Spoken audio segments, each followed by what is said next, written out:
পুরুলিয়ার জয়চণ্ডী পাহাড়ের কথা তো সবারই জানা। এখানেই আমাদের প্রখ্যাত চলচ্চিত্র পরিচালক সত্যজিৎ রায় তার হীরক রাজার দেশে চলচ্চিত্রটির শুটিং স্পট হিসেবে নির্বাচন করেছিলেন।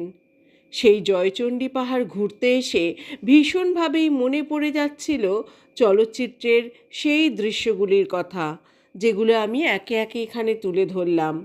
এই জয়চণ্ডী পাহাড় এবং পাহাড়ের উপরে চণ্ডীমা আর বজরংবলীর মন্দির আছে। সেটা দেখতে হলে 480টি সিঁড়ি ভাঙতে হবে।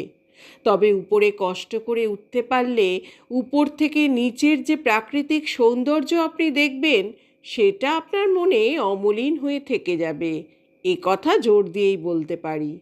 তাহলে আর দেরি কেন? বেরিয়ে পড়ুন এই শীতের মরশুমে। হাতে মাত্র 2 দিনের ছুটি হলেই চলবে। ধন্যবাদ।